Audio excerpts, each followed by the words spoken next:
Thanks for joining us for National Focus. I'm Kerdisha St. Louis. Coming up, Dominica to host OECS Environment Ministers Meeting, over $300,000 towards new police vehicles, and 32 graduates from a farmers field school. Stay with us for details of these and other stories after this. A picture is worth 1,000 words. Got it? Taking care of us can be so easy. Take good care of the children. Thanks for staying with us. Ministers of government of the Organization of Eastern Caribbean States responsible for environmental sustainability will meet here on Wednesday and Thursday this week. High on the agenda is a discussion on lessons learned from Tropical Storm Erica. GIS News spoke with the Minister for the Environment, Dr. Kenneth Daru, on Tuesday. He said ahead of the ministerial meeting, discussions will be held with technical teams which will make recommendations on agenda matters. The regional officials will also discuss post-COP21 activities. We'll be having a number of presentations by various experts in the sub-region. In this first section, what we call the presentation on climate change, where we're going to look at the post-COP21 strategic actions, engagement, etc., sustainable development goals, the issue of sargassum, this weed, the seaweed that we've seen affecting our waters. Okay, we'll also be addressing this in this section, and of course, water resource and drought management. Later down this afternoon, we'll look at disaster risk reduction, again, ultra important, coming from Tropical Storm Erica, lessons learned, and how to see how we at the sub-regional level can be better equipped to deal with disaster, to cope with disasters. The issue of GIS, mapping geographic information systems, and how IT can be used in terms of preparing better for certain disasters. Another key area of discussion is resource mobilization and economic opportunities available for OECS states. We cannot help but continue talking about the tab that Tropical Storm Erica left us, 1.3 or 1.4 billion EC dollars. So the issue of our resources are now going to be mobilized and distributed to deal with the effects of climate change is going to be important going forward. In other news, on Friday, the government of Dominica Police Force received 2 double cab vans and a bus valued at $330,000.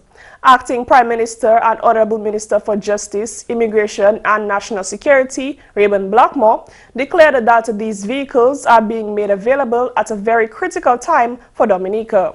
The Honorable Minister stated that these vehicles demonstrate the level of significance which the Labour Party administration places on the police force.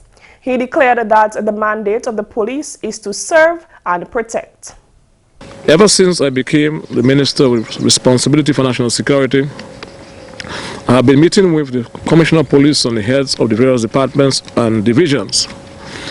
And I have been asking for a greater sense of police presence, not only in the city of Roseau, but throughout the various localities of the country.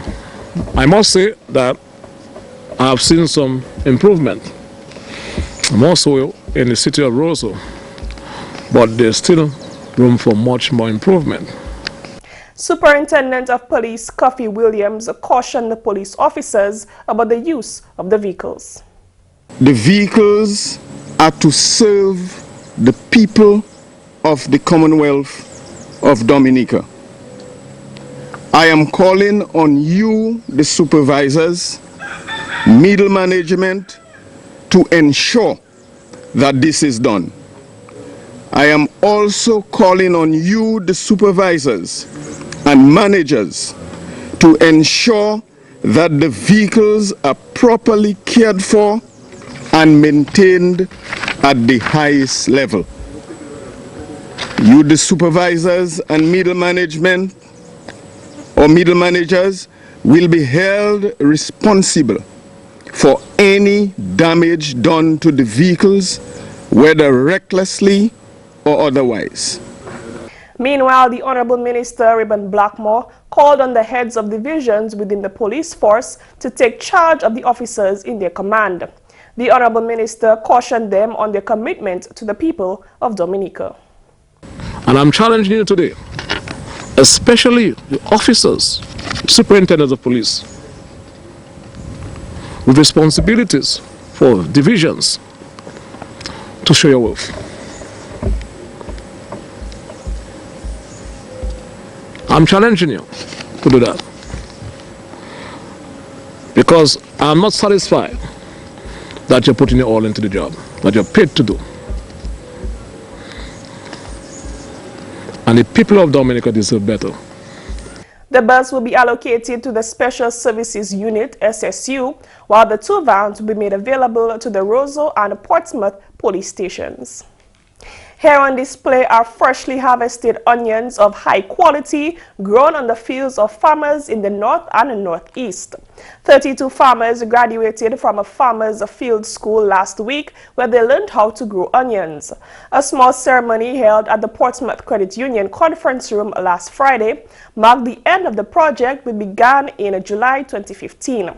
Special Development Officer in the Ministry of Planning, Ammonia Paul Roll, explained that in the last country poverty assessment, the parish of St. Andrews was identified among the areas with the highest poverty levels in the country. This was the reason why this productive employment project was rolled out in these parts. Generally, the goal of the project was to ensure that we encourage agricultural production in the north of the island, and that would redound to the improvement of livelihoods and more income for farmers in the north. The parish of St. Andrew, it ranked 4th in poverty rates above the national average. And additionally, anecdotally, the evidence tells us that when rural agriculture thrives, our national economy also thrives, and we achieve better rates of growth in the economy. So these are among the major reasons why we targeted the north and northeast for this project. The project has 6 components.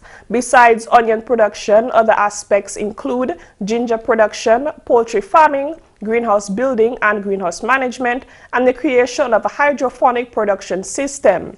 While the Ministry of Planning is offering financial support through the OES, the project is being implemented by the Ministry of Agriculture.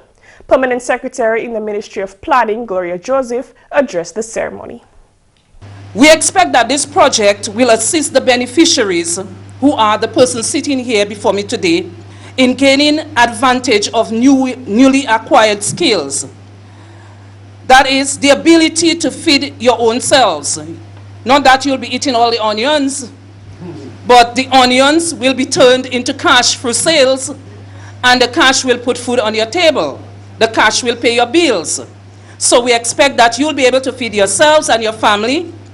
We expect that you'll be able to provide for the market, and Mr. St. Rose and the other agriculture officers spoke to that we would be able to contribute to food security and reduction of the import bill for food. It will give us the ability also, as you grow, as you look towards the future, to be able to provide employment for others.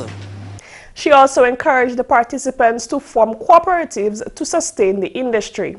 Permanent Secretary in the Ministry of Agriculture, Harold Geist, expressed similar sentiments. He congratulated the participants for a job well done.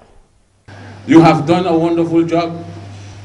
You have been to the farmer field school, and then you have produced this commodity, and this is, we import quite a bit of onions into Dominica, and then it is very heartening for me to see that we could produce such good quality onions right here in Dominica. The cost of the project is $348,000. You're watching National Focus. More when we return. I had a bleeding disorder that I did not know about, and they had to be transfusing me continuously. I got 56 units. Being there at the blood bank, I was like, yo, I'm actually saving someone's life. You never know when you can go. Give blood. I have done it, and believe it or not, it don't hurt. I won't be scared. I'll give. You know you're gonna give blood. I'll make sure she does. Sit down at the blood bank in a comfortable environment for 45 minutes. Helping people. You are stimulating your body to make brand new cells. You get free cookies, you get juice. Glad to know your blood group. Feels good. I felt as a better person. It's a good thing to be alive, and I can thank God that I'm there and I'm enjoying life.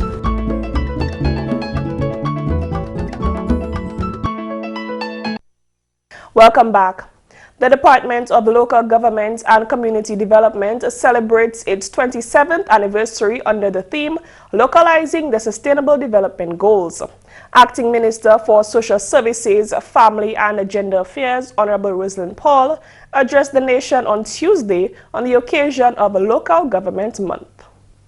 Let me, from the onset, recognize the role played by local government practitioners, community-based groups, the numerous volunteers who on a daily basis contribute to nation building.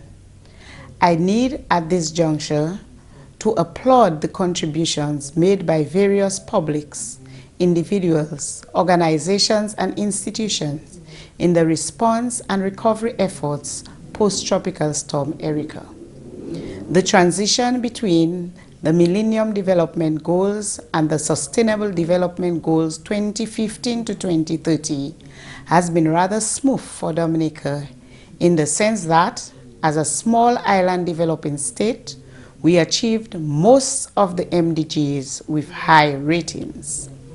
Just to mention a few, apart from attaining universal primary education, we have achieved universal secondary education long before the deadline in 2015. Honorable Paul noted that government is tasked to localize the Sustainable Development Goals. She referenced the groundbreaking ceremony of the West Bridge as one of the ways the government is responding to that goal. In terms of safety in the city, it is expected that dredging will take place to allow for easier flow of water, inclusive of retaining walls which will control the flow. This is just one practical example of making our cities safer, resilient, and sustainable. One can also add the urban renewal plans for the city of Roseau and the town of Portsmouth, which will assist us in meeting that goal. The minister said the issue of climate change should be taken very seriously. Goal number 13, which is take urgent action to combat climate change and its impact, must be brought to the fore. Tropical Storm Erika taught us a lesson that the effects of climate change is real and should be everybody's business. Increase in vectors and disease such as Zika and chikungunya is also an identified climate change associated issue that we must continue to take proactive action to combat these diseases. I am very happy with the feedback from numerous publics with regards to mainstreaming risk reduction and mitigation and initiating adaptation measures to combat climate change effects, which is also in keeping with the goals of central government. The government of Dominica makes tremendous financial contributions to local authorities for development projects and programs in communities. Also, over $2 million is given to councils annually in the form of subvention.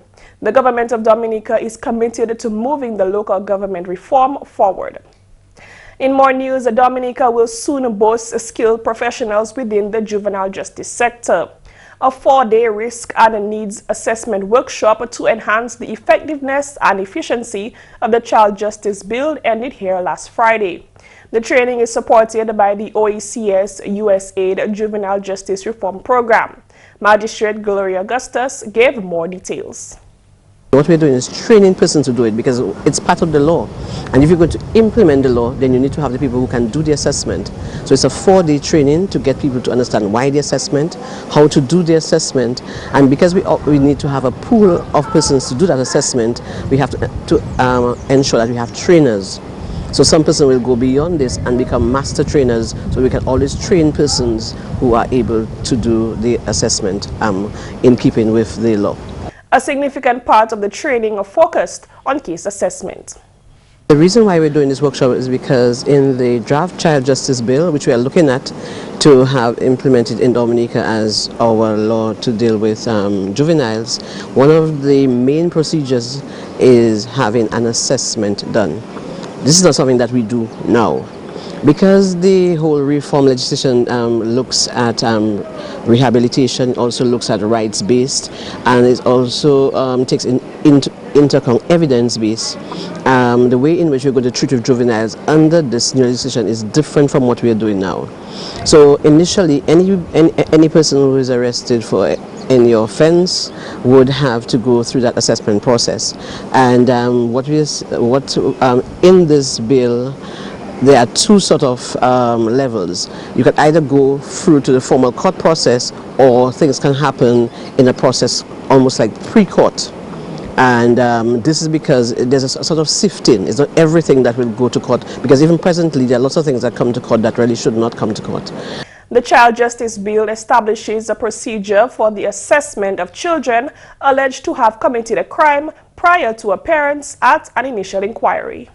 We also recognize that not everybody who comes before the court system will reoffend. Not everybody who comes before the court system has to get the same treatment.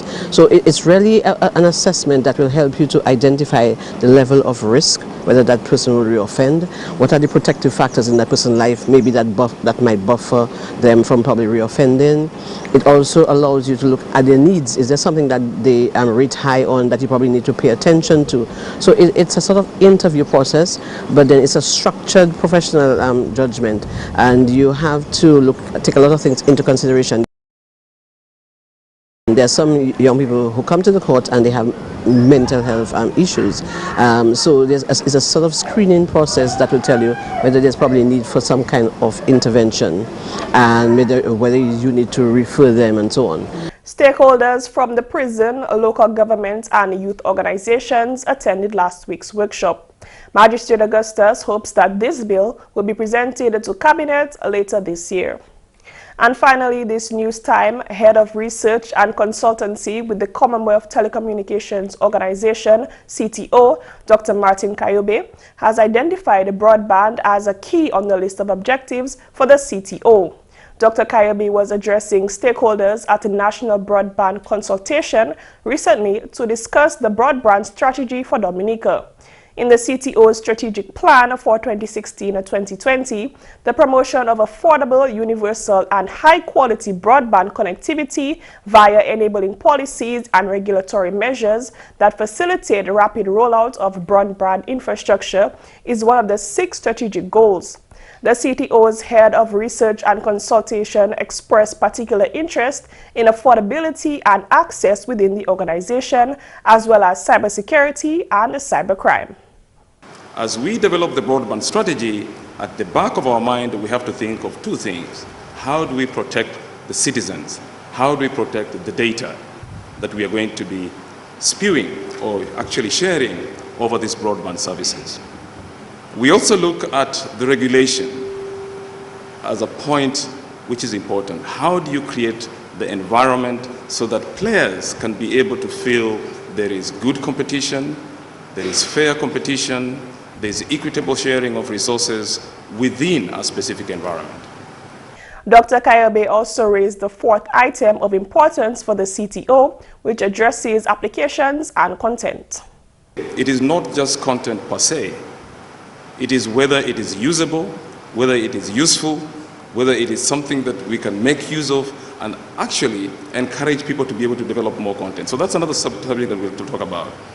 And the 6th issue is actually the issue of the membership. Dominica is actually part of the Commonwealth. We've had a lot of in-depth discussion with the minister in order to have Dominica coming back as a member of the CTO so that we can be able to have this kind of services which we are here for in order to develop some of the strategic and important projects such as the broadband strategy. The CTO representative insists that the ICT sector needs to build on what is already established within the sector and what they envision for the future. He declared that new opportunities should be created within the ICT sector. Someone talked about innovation, someone talked about content, someone talked about multi-stakeholder. We are all in this together. We need to think of how this particular strategy can first of all be implemented, and secondly, do we have the funding to be able to support this particular strategy when it comes to implementation. The CTO's head of research and consultation maintains that discussions going forward for the implementation of a broadband strategy would have their foundation on the documents that already exist.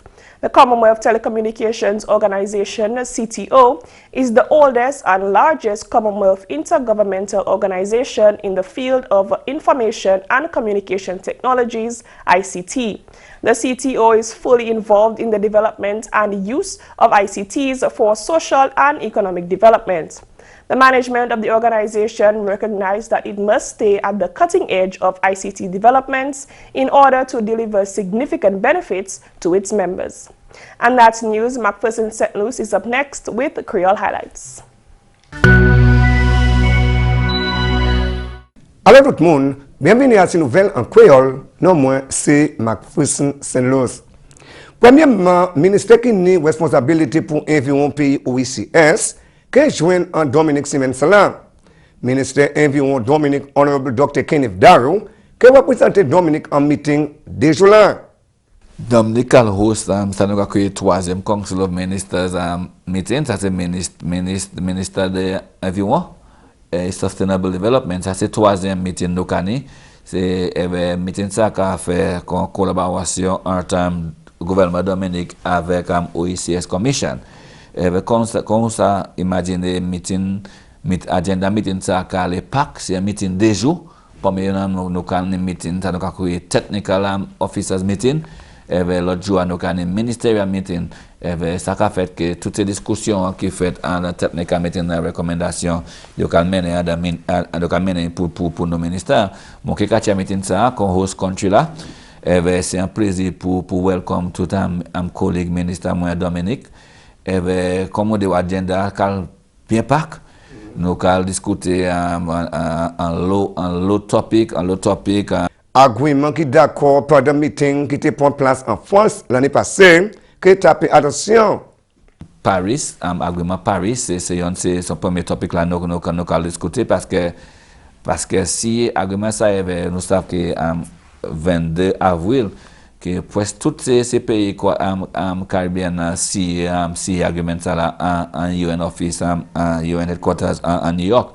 So ça c'est un important step pour nous parce que agreement ça ka chebe en low benefits ba pays comme ça nous créer small island developing states espère la venir pour building resilience pour taper financing pour adapter et mitigate against the effects change climatique. Alors nouvelle, même parlement pour constituency Pays-Bouche, Honorable Rosalind Paul, qui a bien complimenté centenarians en constituency là. Dernier pour te célébrer c'était Mionnette Bonnis, semaine passée en Pays-Bouche même. Mercredi, nous tenions une grande célébration en centenarian. Maléwance, Mionnette, et c'était en célébration avec autant de village la vini pour célébrer avec Maléwance, et c'est deuxième centenarian qui était en constituency Pays-Bouche. Il était né à Fonciette Drago en Kerdisha mois passé, avec moi ça la Maléwance en Pays-Bouche. So ça veut dire il y a mon Dominique qui avec mon constituency Pays-Bouche qui ni bon vie et yo sans l'année et moi ka souhaiter yo bonne félicitations et pour encourager tout le monde en community Pays-Bouche avec Kerdisha pour continuer pour support pour ces monde ça là et tout d'autres grand monde en parmi nous. Et puis finalement, on département qui est responsable pour Consumer Protection qui est établi en ministre commodité. Parole ça là sorti au directeur commodité, M. Marfan Walter. Nous avons un projet Consumer Protection. Nous avons travaillé à ces bagages là pour longtemps. En ministry justice et ministry commerce.